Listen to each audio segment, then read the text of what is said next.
Hello दोस्तों, आज हम पढ़ेंगे 9th क्लास चैप्टर मैथ से प्रश्नावली 1.1 को। तो चलिए वीडियो को शुरू करते हैं। अगर आपको ये वीडियो पसंद आएगा तो लाइक और कमेंट्स ज़रूर कीजिए और कमेंट बॉक्स में ज़रूर बताइएगा जो कैसा आपको वीडियो लगा और सब्सक्राइब कर दीजिएगा। तो चलिए वीडियो को शुरू करते हैं। तो पहला लिखा है क्वेश्चन में, देख लीजिए। क्या शून्य एक परिमेय संख्या है? क्या इसे आप पी क्यू के रूप में लिख सकते हैं, जहां पी और क्यू पूर्णांक है और क्यू बराबर 0 है। तो हम हल करेंगे। अब चलिए हल में हम बताते हैं, ठीक है। तो लिखेंगे हल में, हाँ, शून्य एक परिमेय संख्या है, ठीक है, मान लिए हैं।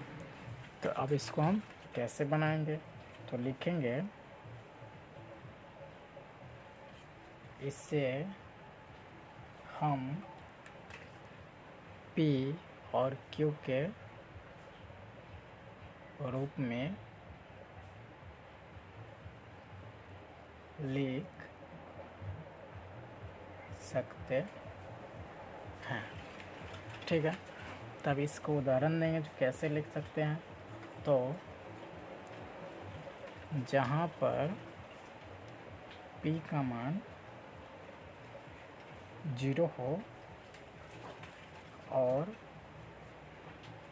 Q का मान 1, 2, 3, 4, 5 हो, ठीक है।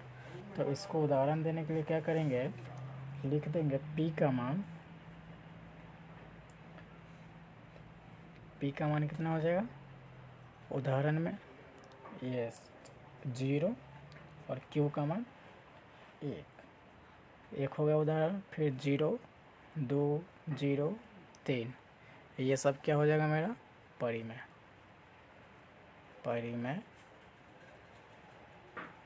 संख्या, ठीक है।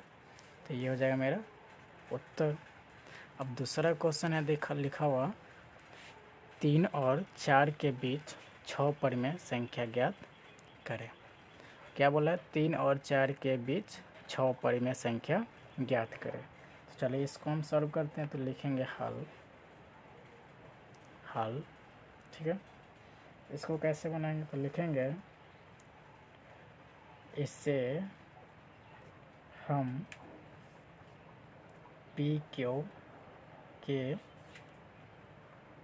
रूप में लिख सकते हैं, ठीक है।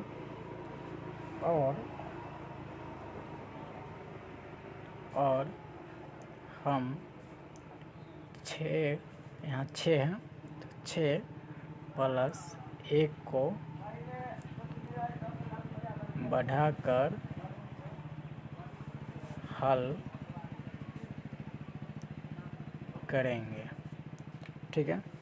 अब 6 और 1 क्यों लिखे? क्योंकि जो यहाँ पर जितना संख्या रहेगा उसमें हम 1 जोड़ देंगे, ठीक है। अब तो 6 कितना आ जाएगा? 7, और यहाँ पर क्या है? 4 और 3, 7। तो हम लिखेंगे, पहले 3 का ना निकालना है, तो लिखेंगे 3 बराबर 3 गुने 7, ये वाला जोड़कर 7 जो है उससे गुना कर देंगे, और जोड़कर यहाँ पर आया 7, इसको हम भाग कर देंगे। तो लिखेंगे 7 21/7। अब 4 था, तो 4 बराबर 4 गुने 7/7, 7 चौक 28/7।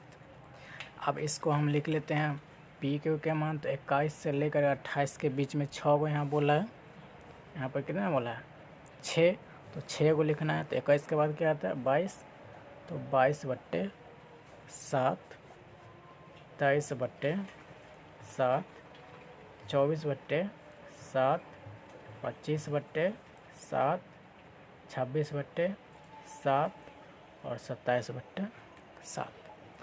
1, 2, 3, 4, 5, 6, मतलब 21 के बाद 22 और 28 से पहले 27, 6 को पुर गया, ये हो जाएगा मेरा आंसर।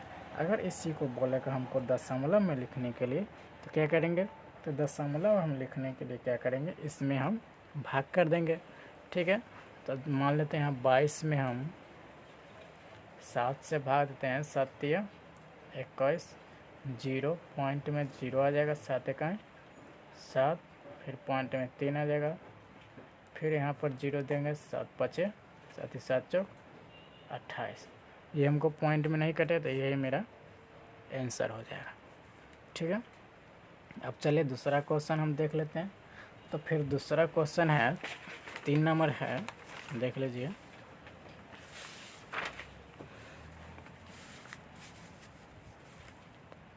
देखिए 3 नंबर क्वेश्चन कह रहा है 3 और 5 और 4 और 5 के बीच 5 परिमेय संख्या ज्ञात कीजिए। ठीक है, कितना बोला है, 5। ठीक है, देख लीजिए 5 बोला है। तो चलिए हम लिखेंगे हल में,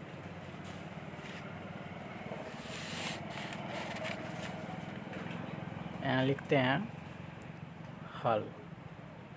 ठीक है, तो हल में इसको क्या करेंगे, या तो हम इसको दशमलव में भी दे सकते हैं, नहीं तो 10 से गुना करके। हम आपको शॉर्ट ट्रिक बताते हैं। ठीक है, तो दशमलव हम इसको सीधे निकाल देते हैं। ठीक है, तो यहाँ पर लिखा है 3 से भाग देंगे कितना में, 5 में, तो यहाँ पर क्या लगाएंगे, 1 0, तो यहाँ पर 1 0 आ जाएगा। कितना मारते कटेगा, 6 5 30, इसका मान आ जाएगा 0 बराबर, तो हम लिख देते हैं 3 और 5 को काट कर 0/0.6। ठीक है, अब हमारा है 4/5, तो इसको भी हम देख लेते हैं भाग देकर, 4 से 5 में भाग देंगे तो नहीं कटे, यहाँ पर 1 0, तो यहाँ पर 1 0 देंगे पहले, तो 1 दशमलव उसके आगे। ठीक है, 8 5 40 कट गया, तो इसका आ जाएगा मान 4/5 बराबर हो जाएगा 0/0.8। ये आंसर हो गया। अब इसको कितना बार बोला लिखने के लिए, 5 बार, तो 0.61, 0.62, फिर 0.63, 0.64 और 0.65 हो गया। तो इसको हम कह देंगे आंसर। ठीक है, अब चलिए फिर 4 नंबर क्वेश्चन में लिखा है, देख लीजिए। प्रत्येक प्राकृतिक संख्या एक पूर्ण संख्या होती है। हम इसको क्या करेंगे, इसको सत्य और असत्य में आंसर देना है। हम लिखेंगे जो सत्य, क्या लिखेंगे, सत्य। अब क्यों लिखे सत्य, तो इसका भी एक उदाहरण देना है। पहले उदाहरण देंगे, प्रत्येक प्राकृतिक संख्या एक पूर्ण संख्या होती है, तो इसको लिख तो दिए सत्य, लेकिन क्यों, तो इसको हम लिखेंगे क्योंकि सभी प्राकृत संख्या और 0 के संग्रह से पूर्ण संख्या बनती है। ठीक है, प्राकृतिक संख्या जो होता है वो 0 से शुरू होता है। ठीक है, तो इसी के लिए हम लिख सकते हैं सत्य, क्योंकि यह एक प्राकृतिक संख्या। ठीक है, अब दूसरा है प्रत्येक पूर्णांक एक पूर्ण संख्या होती है, तो इसका हो जाएगा असत्य। तो असत्य क्यों हुआ, तो इसका भी लिखेंगे क्योंकि ऋणात्मक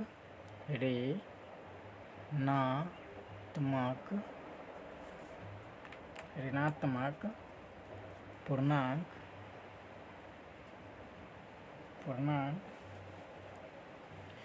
एक पूर्ण से संख्या नहीं होती है, नहीं होती है। ठीक है। अब है तीसरा नंबर है, प्रत्येक परिमेय संख्या एक पूर्ण संख्या होती है। प्रत्येक परिमेय संख्या एक पूर्ण संख्या होती है। तो बोलेंगे असत्य। असत्य क्यों? क्योंकि मान लेते हैं, क्योंकि परिमेय संख्या 3 और 5, 2 और 3, 7 और 9, ये सब एक पूर्ण संख्या नहीं है। ठीक है। तो चलिए, अब इसमें क्या हुआ? असत्य, क्योंकि ये परिमेय संख्या नहीं है। 3 और 5 एक परिमेय संख्या नहीं, क्योंकि नहीं तो 3 है मेरा परिमेय है, नहीं तो 5, दोनों असत्य है। ठीक है। इसीलिए हम यह एक पूर्ण संख्या नहीं है। ठीक है, देख लीजिए। तो चलिए, अगर आपको ये वीडियो पसंद आएगा तो लाइक कमेंट्स कर दीजिएगा। ठीक है।